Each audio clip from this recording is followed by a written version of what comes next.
Called into the situation? We were called last evening around 8:30 to respond, and that was after deputies and EMS had arrived on scene. As I stated in my email, EMS only found one person in the residence, what they deemed viable or at least treatable. Everyone else was deceased. They transported that individual to a regional medical center where they passed away on the operating table. So grand total, as I've listed in the email that I sent you guys, there are 5 decedents out of this one residence. One is at the hospital, of course, and the other 4 were in the residence. And we weren't able to extricate them until early this morning because of crime scene efforts and all the documentation that has to be done on something like this. Do you know about how long these victims had been there? I won't speculate. I know we're in the middle of our exams now at the morgue. The reason I'm here, I would be there, but we did get a positive identification on one. I'm not going to put his information out right now, but I just notified his family, and we're gathering other information to try and make IDs on these other folks. So that's why I'm out here. Any idea on the genders or ages of these 5 victims? Yeah, I mean, I've got an idea on that, but whenever I release the names, I'll list all that for you as well. Can you talk to us about what you saw when you arrived in the home? Were the victims in different rooms? Yes. Yeah, they're in different locations within the house.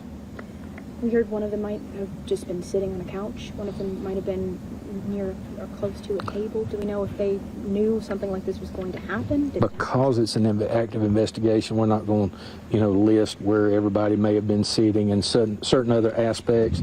As the sheriff's office furthers their investigation, there's some stuff they're going to want to keep, kind of close. So if they get a suspect and are able to, interview, there may be questions they want to ask that we don't want, to the general public. So that's the only reason we wouldn't reveal it right now.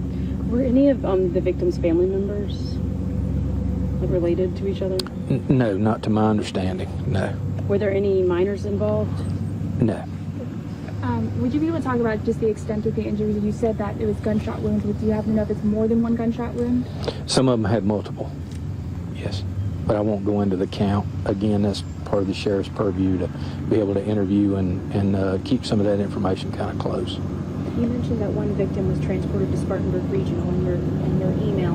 Were they still conscious? Were they still speaking at that point? We haven't got that far into it. We've been so overwhelmed with making sure we've got our crime scene information and collecting evidence from the decedents that we haven't been able to get that deep in the interviews yet. The sheriff's office may, but my concentration is more on the identification and cause and manner, and I don't have positive IDs on everybody yet. When will autopsies be done? We're doing them presently, and that's why I say I won't stop and talk to y'all, but I've got to get back. Were there any other injuries to their bodies other than the gunshot wounds? Nothing we're going to report presently. Again, that'd be something the sheriff's office would want to be able to hold on to when they get a suspect, to be able to question them about that. Do you know how 911 was alerted, how they were, deputies were called out? I do, but again, we want to hold some. That's why I said there's not a whole lot I'm going to be able to tell y'all. We do know, but I'm not going to report it right now. We may a little bit later. Were all the victims found inside the home? Yes. Yes. Mm-hmm. And the person who was transported to the hospital, were they in surgery at the time of their death? Yes. Okay. I think that's all my questions. I think that's mine too. Thank you. Thank you.